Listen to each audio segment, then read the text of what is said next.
अस्सलामुअलैकुम वरहमतुल्लाहि वबरकातुहू। Welcome back to my YouTube channel. आज हम एक न्यू वीडियो के साथ हाजिर हैं। कैसे हैं जी आप सब लोग? उम्मीद करता हूँ खैरियत से होंगे। अगर आप चैनल पे न्यू हैं तो अभी के अभी चैनल को सब्सक्राइब करें और साथ में दिए गए बेल आइकन को लाजमी प्रेस करें ताकि न्यू आने वाली वीडियो आप तक आसानी के साथ पहुंच सके। वीडियो का स्टार्ट करने से पहले हम लास्ट वीडियो की बात कर लेते हैं कि लास्ट वीडियो के अंदर हमने एक टॉपिक पढ़ा था जिसके अंदर दो बॉडीज थी, वो एक इनएक्सटेंसिबली जो स्ट्रिंग थी उसके दोनों एंड के साथ अटैच थी और वो दोनों बॉडीज वर्टिकली मूव कर रही थी। हमने क्या करना था, उसका एक्सेलरेशन फाइंड आउट करना था और साथ ही उसका हमने क्या करना था, उस स्ट्रिंग के अंदर जो टेंशन पैदा होती है वो हमने फाइंड आउट करनी थी। आज का जो हमारा टॉपिक है बिल्कुल सेम टॉपिक है, सिर्फ एक माइनर सा डिफरेंस है आज वाले टॉपिक के अंदर और उस वाले टॉपिक के अंदर। आज वाला जो टॉपिक है हमारा उसके अंदर क्या है, उसी तरह से हमारे पास एक इनएक्सटेंसिबल जो है स्ट्रिंग है और साथ में हमें दो बॉडीज दी गई हैं। एक बॉडी का नाम ए है और दूसरी बॉडी का नाम बी है। दोनों का कुछ ना कुछ वेट है। हमने जो ए बॉडी है उसका वेट m1 रख दिया और जो बी बॉडी है उसका वेट हमने क्या कह दिया, m2 है। तो लेक्चर का स्टार्ट करते हैं कि आज हमारे पास जो टॉपिक है वो ये है कि दो बॉडीज है हमारे पास और वो दोनों स्ट्रिंग के एंड्स के साथ क्या की हुई हैं, अटैच की हुई हैं और एक फ्रिक्शनलेस पुली के ऊपर से वो जो स्ट्रिंग है वो गुजर रही है, पास कर रही है उसको फ्रिक्शनलेस पुली को। और लास्ट टॉपिक के अंदर यह था कि दोनों बॉडीज जो हैं वो वर्टिकली मूव कर रही हैं। इसके अंदर थोड़ा सा माइनर सा डिफरेंस ये है कि इसके अंदर जो एक बॉडी है वो तो वर्टिकली मूव कर रही है और दूसरी बॉडी जो है वो टेबल की जो सरफेस है हॉरिजॉन्टली स्मूथ सरफेस उसके ऊपर हॉरिजॉन्टली मूव कर रही है। और टॉपिक स्टार्ट करते हैं कि फर्ज करें हमारे पास दो बॉडीज हैं। ये यहां पे आपने लिख लेनी है, टॉपिक का स्टार्ट करने से पहले आपने ये सारी बातें जो है वो लिख लेनी है। मैं जस्ट यहां पे आपको समझाऊंगा, अगर मैं लिखने लग गया तो लेक्चर काफी ज्यादा लंबा हो जाएगा और आपका भी टाइम जाया होगा। तो आपने ये सारी बातें लिख लेनी है जो मैंने बतानी है कि consider we have two bodies, यानी कि एक बॉडी ए है, दूसरी बॉडी हमारे पास बी है। ए बॉडी का वेट जो है वो है m1 जी और बी बॉडी का जो वेट है वो है m2 जी। ये दोनों हैं एक इनएक्सटेंसिबल स्ट्रिंग है, उसके दोनों एंड्स के साथ अटैच की हुई है, किए हुए हैं दोनों बॉडीज। और ये जो स्ट्रिंग है ये एक फ्रिक्शनलेस पुली के ऊपर से क्या कर रही है, पास कर रही है उसको। और ये जो बॉडी है ये पड़ी है टेबल की स्मूथ सरफेस के ऊपर हॉरिजॉन्टली, और ये जो बॉडी है ये वर्टिकली जो है उसके स्ट्रिंग के साथ अटैच है, वर्टिकली मूव करेगी। अब जब ये बॉडी मूव करेगी तो इसका जो डायरेक्शन होगी वो नीचे की जानब होगी, इसका जो वेट होगा वो डाउनवर्ड होगा और एक्सेलरेशन भी इसका डाउनवर्ड सिमत के अंदर पैदा होगा। अब बात समझने वाली ये है कि हमने लास्ट लेक्चर के अंदर भी यही चीज देखी थी कि जब इसका जो है वेट वो डाउनवर्ड डायरेक्शन के अंदर जो है हो रहा है, डाउनवर्ड डायरेक्शन के अंदर है, तो उस वक्त स्ट्रिंग के अंदर जो टेंशन पैदा होगी, टेंशन प्रोड्यूस होगी, वो क्या होगा, वो टेंशन टी अपवर्ड डायरेक्शन के अंदर होगा। और जब ये वर्टिकली मूव कर रहा है, ये बॉडी वर्टिकली मूव कर रही है, उस वक्त इसका जो वेट है वो ज्यादा होगा as compare to tension T in the string. जो स्ट्रिंग के अंदर टेंशन है उससे वेट जो है वो बॉडी का क्या है, ज्यादा है। अब जाहिर सी बात है ये जो पुली है ये तो फ्रिक्शनलेस है। जब ये फ्रिक्शनलेस है तो एक अंडरस्टूड बात है कि जो हमारे पास टेंशन होगा वो थॉरोली पूरी की पूरी स्ट्रिंग के अंदर सेम रहेगा, यानी कि यहां पे कुछ और होगा, यहां पे कुछ और होगा, ये काम नहीं होगा। पूरी की पूरी स्ट्रिंग के अंदर जो इसका टेंशन होगा वो सेम रहेगा। क्यों? क्योंकि हमारे पास जो पुली है वो क्या है, फ्रिक्शनलेस है। अब जब ये वाला बॉडी ये वाली मूव कर रही है तो ये तो इनएक्सटेंसिबल है, तो इसको भी ये खींचेगी, ये भी मूव करेगी, तो इसके अंदर भी यहाँ पे एक एक्सेलरेशन पैदा होगा जो कि हॉरिजॉन्टल एक्सेलरेशन है। हॉरिजॉन्टल एक्सेलरेशन के साथ ये मूव करेगी और स्ट्रिंग के अंदर जो टेंशन है वो तो मैं पहले बता चुका हूं कि वो सेम रहेगा। अब हम देखें ए बॉडी के लिए कि जब ए बॉडी मूव कर रही है तो उसके ऊपर जो नेट फोर्स लग रही है वो क्या है, A is equal to m1g। Net force क्या क्या क्या लग रही, नेट फोर्स क्या चीज होती है, जो उस बॉडी के ऊपर लगने वाली तमाम की तमाम फोर्सेज का रिजल्टेंट होता है।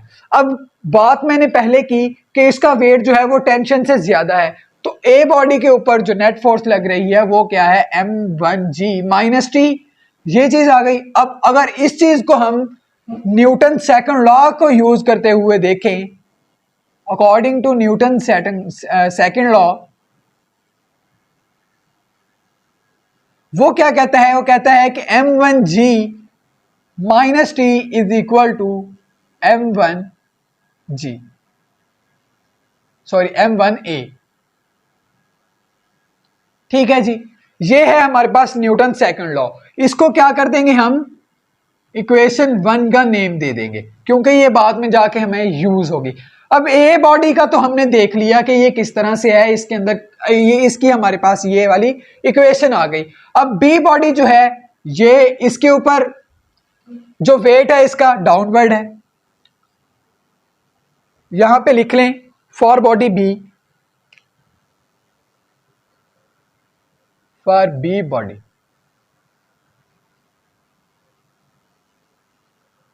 अब जो वेट है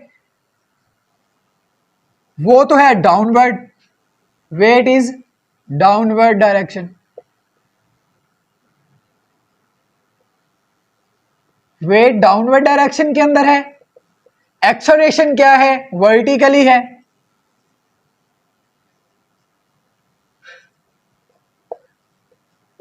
is vertically, oh sorry horizontally. Acceleration क्या है इसके अंदर, यहां पे हॉरिजेंटल, वर्टिकल नहीं है।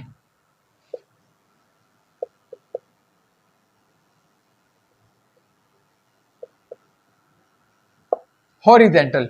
और हमारे पास ये जो आर है ये किस चीज को शो कर रहा है, ये बॉडी बी का जो रिएक्शन है उसको शो कर रहा है। और वो रिएक्शन किस सिमत में लग रहा है, अपवर्ड डायरेक्शन के अंदर। Reaction, R reaction is in upward direction.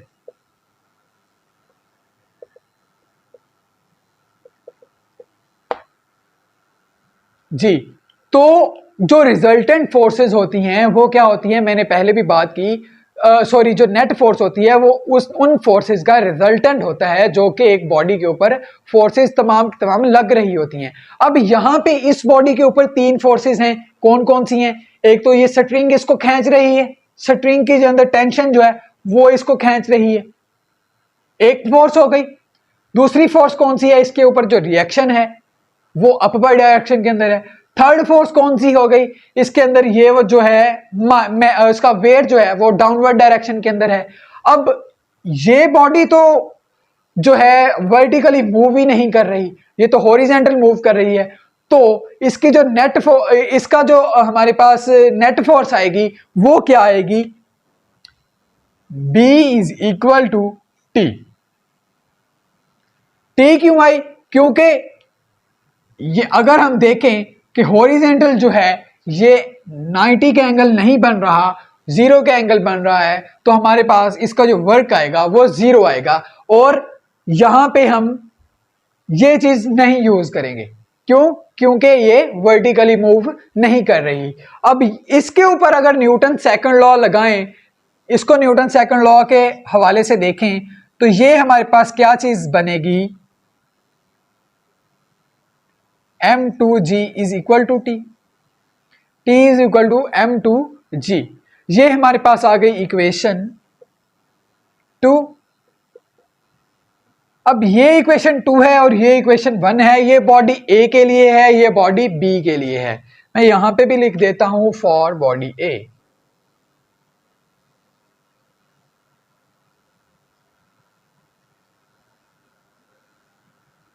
अब हम क्या करेंगे, by adding equation 1 and 2, equation 1 और 2 को क्या कर लेंगे, ऐड कर लेंगे।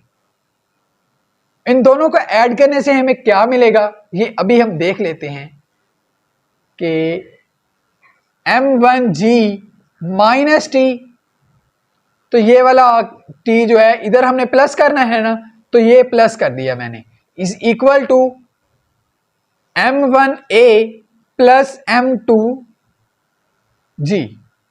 ये m2g नहीं m2a आएगा, सॉरी, यहां पे a का यूज करेंगे हम क्योंकि न्यूटन सेकंड लॉ लगा रहे हैं। अब हमारे पास क्या चीज है, ये दोनों चीजें क्या हो गई, कैंसल। इधर क्या बचा, m1g इज इक्वल टू, यहां से हम a कॉमन ले लें, m1 प्लस m2, ये चीज आ गई।